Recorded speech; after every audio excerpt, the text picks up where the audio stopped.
अरे यार, ये गेम में जीत नहीं पाता हूँ बस। क्या है, तुम क्या खड़े खड़े हुए कर रहे हो यहाँ पर? बोलिए। पापा पापा, ऑफरिंग में डालने के लिए पैसा चाहिए। पापा। अरे हाँ भाई, क्या है, दिमाग खराब करके रख दिया। बोलिए क्या बात है?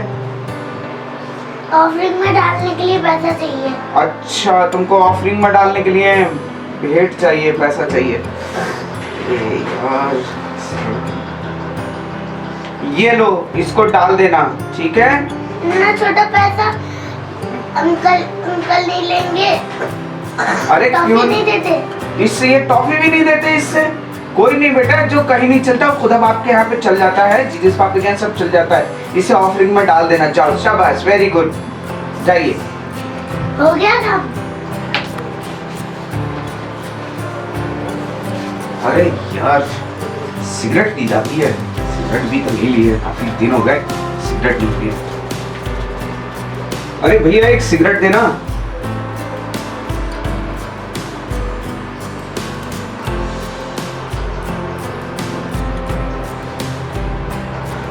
ये लीजिए 15 रुपए।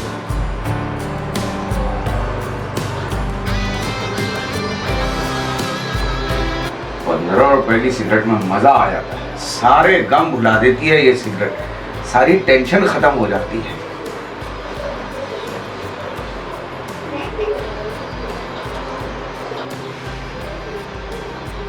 हेलो। हेलो, हाँ भाई, जय मसीह की। कल फास्टिंग प्रेयर है 10 बजे से, आपको आना है। ठीक है भाई। अरे यार, ये पास्टर साहब को भी चैन नहीं है। जब देखो तब कॉल करते रहते, ब्रदर वहां प्रेयर है आ जाना, ब्रदर ये प्रेयर है आ जाना। हद करके रख दिए। हेलो जी, पास्टर जी, जय मसीह की। 10 बजे से प्रेयर है। अरे पास्टर जी, मैं क्षमा चाहता हूँ पास्टर जी। मुझे पता है आप बराबर चर्च में रेगुलर आप बता रहे थे। जी जी पास्टर जी, लेकिन पास्टर जी मुझे ज़रूरी काम आ गया है। मुझे ज़रूरी काम से जाना पड़ेगा। मैं क्षमा चाहता हूँ पास्टर जी। अगली बार जब आप फास्टिंग प्रेयर करोगे ना पास्टर जी, मेरा पूरा परिवार मौजूद रहेगा। जी, हम तो बड़े भूख प्यास रहती है प्रभु के लिए हमें। जी जी पास्टर जी। पास्टर जी क्षमा चाहते हैं, मैं नहीं रह पाऊंगा कल। पास्टर जी बहुत ज़रूरी काम है, बहुत ज़रूरी काम है। ठीक है पास्टर जी, ओके ओके। जय मसीह की पास्टर जी। क्या यार, जब देखो जब ये प्रेयर वो प्रेयर। अब मजे से बैठ के मैं गेम खेलूंगा। जीत गया।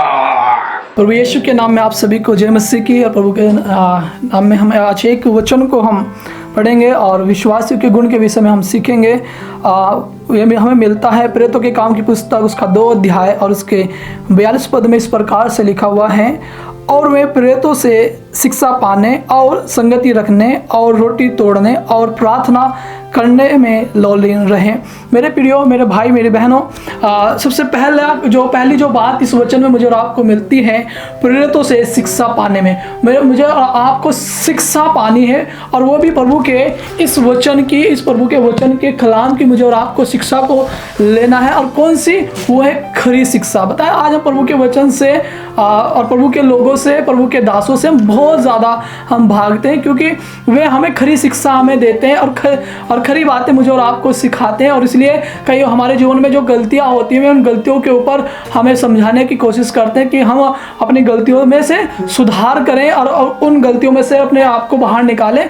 लेकिन हमें उनकी बातें क्या लगती हैं, एकदम हमें गलत लगती है। हमें उनसे चिड़चिड़ाहट हमें होती है कि वो परमेश्वर के दास उससे तो कुछ नहीं बोलते, लेकिन मुझसे हमेशा बोलते रहते हैं और हमें बुरा लगता है। इसलिए आप परमेश्वर के दास में अपने मन में चिढ़ाहट को रखते हैं, कड़वाहट को रखते हैं, उनसे बात करना पसंद नहीं करते, बोलना पसंद नहीं करते उनके साथ में।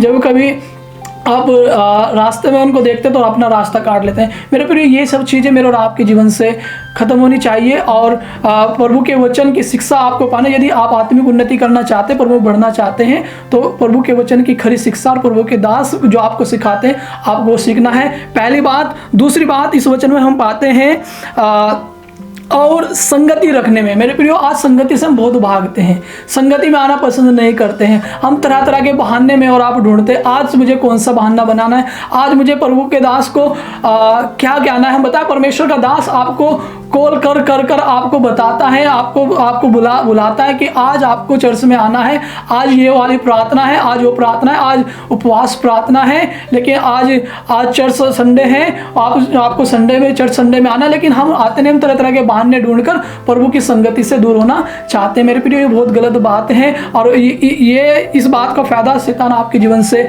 उठाता है। इसलिए मेरे प्रिय, इस बात से मुझे और आपको दूर करना है, संगति में प्रभु की बने रहना है, संगति में रहना है। तीसरी बात यहाँ पर हमें मिलती है रोटी तोड़ने। तीसरी बात रोटी तोड़ना, अर्थात परमेश्वर के वचन के को गहरा अध्ययन मुझे और आपको करना है प्रतिदिन, क्योंकि ये जो जीवन की जो रोटी है, जो परमेश्वर का जो वचन है, ये मेरे और आपके जीवन को आत्मिक उन्नति की ओर लेकर चला जाएगा। मेरे प्रिय, कई बार हम सोचते हैं मेरे उस भाई के सामने वाले भाई के जीवन में तो आत्मिक उन्नति हो रही है, लेकिन मेरे जीवन में क्यों नहीं हो रही। हो सकता है कि आप प्रभु के वचन को ना पढ़ रहे हो सकता है कि आप जो है प्रभु के वचन से भाग रहे हो। लेकिन मेरे प्रिय, आपको क्या करना है, सुबह उठते सार में या शाम में जब भी आपको समय मिलता है, लेकिन मुझे और आपको एक नियम बनाना है कि मुझे प्रभु के वचन का अध्ययन करना ही करना है। और तीसरी जो बात यहाँ पर मुझे और आपको मिलती है, चौथी बात जो यहाँ पर हमें मिलती है, वो है प्रार्थना करने में लोलीन रहना है ना। प्रार्थना मुझे और आपको करनी है ना, क्योंकि प्रार्थना मेरे और आपके जीवन में एक बड़ा जिम्मेदारी और एक बड़ा अध्याय है मेरे और आपके जीवन में, क्योंकि प्रार्थना के द्वारा मुझे और आपको बड़ी सामर्थ, बड़ा अभिषेक और मुझे और आपको प्रार्थना के द्वारा बल मुझे और आपको प्रभु से प्राप्त होता है। और ये प्रार्थना मेरे और आपके जीवन में एक बड़े काम को मेरे और आपके जीवन में करती है, उन बंद दरवाज़ों को खोल देती है जो मेरे और आपके लिए बंद हुए हैं। इसलिए प्रार्थना करना मेरे और आपके जीवन के लिए बहुत ज़रूरी है। पहली बात मैं आपको बताना चाहता हूँ वो है शिक्षा पाना। दूसरी बात यहाँ पर है संगति रखना। तीसरी बात है रोटी तोड़ना, अर्थात परमेश्वर के वचन के गहरा अध्ययन मुझे और आपको करना है। और चौथी बात यहाँ पर है प्रार्थना में लोलीन रहना, अर्थात प्रार्थना में लगे रहना। बताएं, ये चार बातें आपके जीवन में एक बड़ी बेदारी को, एक बड़ी आत्मिक उन्नति को आपके जीवन में लेकर आएगी। प्रभु यीशु मसीह आपको इस वचन के द्वारा आशीष दे। सबको जय मसीह की।